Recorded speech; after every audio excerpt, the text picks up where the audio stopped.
ఓం నమో భగవతే వాసుదేవాయ. ఆత్మబంధువులందరికీ నమస్కారం. 528వ నామం ఆనంద. సమస్తాన్ని సమస్తంతో కూడుకుని ఉన్నటువంటి స్వామి ఆనందుడు అన్నారు. కూడుకుని ఉండటం ఆయనలో నుంచి అదే వచ్చింది.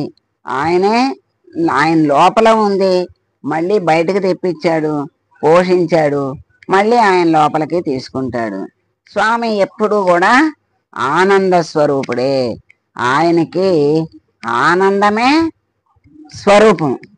అందుకని ఆయన ఎప్పుడూ ఆనంద స్వరూపుడే కనుక ఆయన్ని ఎవరు ఆశ్రయిస్తే వాళ్ళు కూడా ఆనంద స్వరూపులు అవుతారు.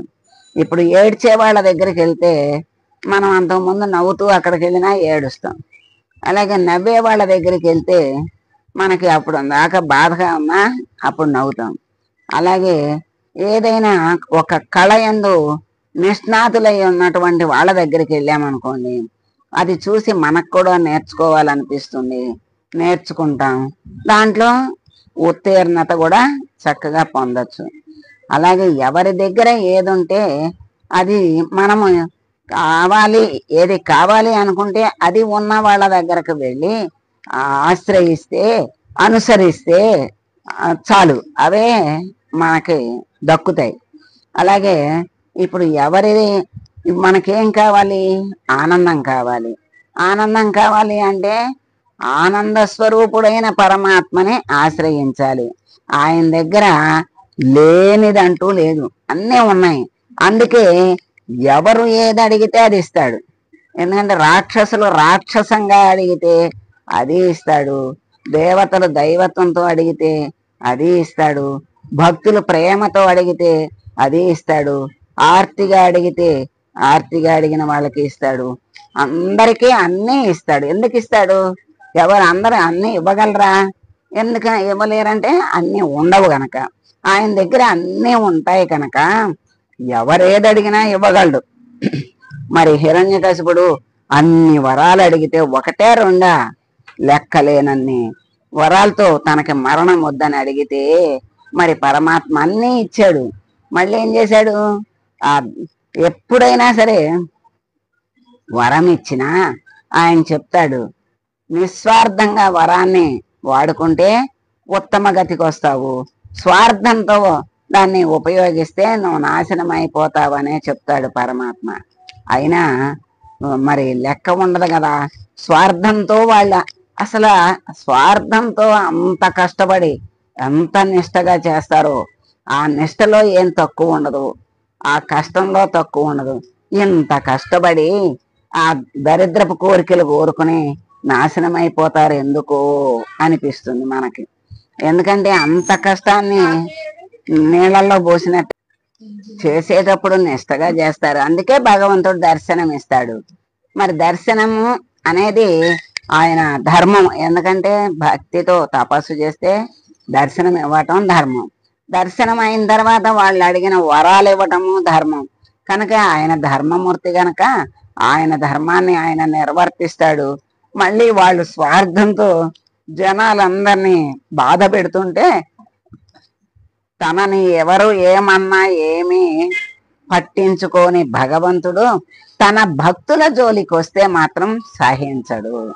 అందుకని ఆ భక్తుల జోలికి వచ్చినప్పుడు వాళ్ళని తప్పకుండా శిక్షిస్తాడు. అది తెలుసుకోవాలి. ఎందుకంటే సజ్జనుల్ని మరి హింస పెడితే ఆ పాపం ఎక్కడికి పోదు, వాళ్ళకి అనుభవింప చేస్తుంది తప్పకుండా. అందుకని అంత కష్టపడి ఎందుకు అంత నిరర్థం చేసుకుంటారా అని మామూలు వాళ్ళకి అనిపిస్తూ ఉంటుంది. అది వాళ్ళ నైజం. ఎందుకంటే అలా చెయ్యటానికి అహంకారంతో అందరినీ బాధించటానికే అంత కష్టపడి భగవంతుణ్ణి దర్శనం చేసుకుంటారు. అదే రాక్షసత్వం అంటే. అందుకే వాళ్ళు రాక్షసులు అన్నారు వాళ్ళని. అలా మరి లోక కళ్యాణం కోసం మరి తపస్సు చేసి భగవంతుణ్ణి దర్శనం పొంది నాకే కోరిక లేదని చిన్న పిల్లవాడైనా మరి ధ్రువుడే అన్న కోరికతో చేసిన ధ్రువుడే చిన్న పిల్లవాడైనా నాకేం అక్కర్లేదు, నీ దర్శనం జరిగింది చాలు స్వామి అన్నాడు. అదే ఆనందం, అంతకంటే ఆనందం అసలు ఇంకోటి ఉందా? లేదు. అట్లా ఆయన ఎవరు ఏది కోరుకుంటే అది ఇస్తాడు. అందుకే బాహ్యంగా అయినా, వ్యావహారికంగా అయినా, లౌకికంగా అయినా ఏ కోరికలు ఎవరు ఏ బుద్ధితో కోరుకుని మరి అడిగితే వాటిని తీరుస్తూ ఉంటాడు. తీర్చగా తీర్చగా వాడు నా వైపు తిరుగుతాడు, తిప్పుతాడు, ఆయనే తిప్పుతాడు. అలా తీర్చి తీర్చి దేని ఫలితం దానికి. ఇది భక్తితో చేశాడని దాని గురించి పాపం చేస్తే దానికి దీనికి చెల్లుబాటు ఏం చేయడు పరమాత్మ. దేనిది దానికి. తపస్సుకి ఫలితం దర్శనం అయిపోయింది, దాని ఫలితం అయిపోయింది.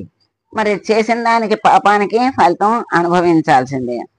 చక్కగా పరమానంద స్థితిని పొందాల్సిన భాగ్యాన్ని పరమ దారుణంగా ప్రవర్తిస్తారు. దానికే పరమ దారుణంగా వాళ్ళు నశిస్తారు. పరమాత్మ ఎప్పుడు ఊరుకోడంటే తన భక్తుల జోలికి వస్తే మాత్రం పొరపాటును కూడా ఊరుకోడు పరమాత్ముడు. అందుకే తన భక్తులకు ఆనందాన్ని కలిగించేటువంటి వాడు గనక స్వామిని ఆనంద అన్నారు. మరి పరాశరులు ఈ నామాన్ని నంద అని భావించారు. ఇంతకు ముందు ఆనంద నంద అయింది, ఆనంద మళ్ళీ వచ్చింది. నందంతి అస్మిన్ నితి నంద అంటే భోక్తల చేత, భోగ్య వస్తువుల చేత, భోగోపకరణాల చేత సమృద్ధుడైన స్వామి నందుడని అన్నారు. అంటే భోక్తల చేత అంటే ఎవరైతే అనుభవిస్తున్నారో వాళ్ళ లోపల ఉండి అనుభవింప చేస్తున్నాడు. భోగ్య వస్తువులు ఉంటాయి అంటే భోగం అనుభవిస్తున్నాము అంటే బాహ్యంగా వస్తువుల చేతే కదా ఆ భోగాన్ని అనుభవించేది.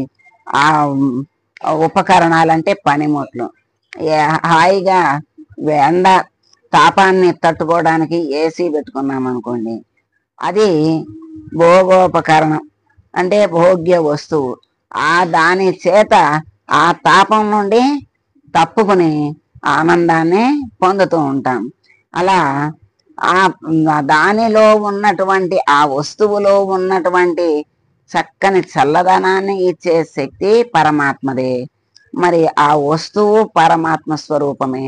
దానిలో ఉండి ఆనందాన్ని పొందేటువంటి వాడి యొక్క ఆనందాన్ని పొందాలి అంటే కూడా లోపల పరమాత్మ ఉండి ఆ ఆనందాన్ని పొందేటట్లుగా చేస్తున్నాడు. అందుకనే ఆయన్ని ఆనంద అన్నారని మరి ఇక్కడ పరాశరుల వారు చెప్తున్నారు. సత్యసంధుల వారు కూడా నంద అనే భావించి ఈ అర్థమే ఆయన కూడా వ్యక్తీకరించారు. అంటే మోక్షాన్ని కోరేటువంటి భోగ్య వస్తువులని చెప్పుకున్నాం.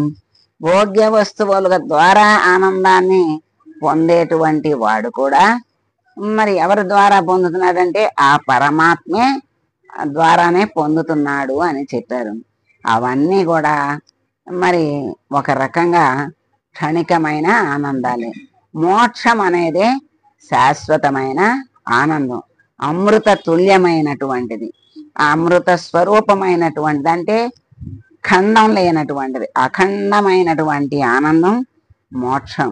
ఆ మోక్షాన్ని కూడా ఇవ్వగలిగేటువంటి స్వామి గనక ఆనంద అన్నారని మనకి ఈ నామం ద్వారా తెలియజేశారు. అటువంటి ఆనంద అయినటువంటి స్వామిని మనం వేడుకుంటూ, స్వామి నాలో ఉన్నటువంటి అజ్ఞానాన్ని తొలగించి జ్ఞానం అనే వెలుగుని ప్రకాశింపజేసి ఆ జ్ఞానం అనే వెలుగులో నడిపించి ముక్తి ధామాన్ని చేర్చు స్వామి అని వేడుకుంటూ మంగళం పాడదాం. మంగళం కౌసలేంద్రాయ మహనీయ గుణాత్మనే సర్వలోక శరణ్యాయ సాధురూపాయ మంగళం. ఓం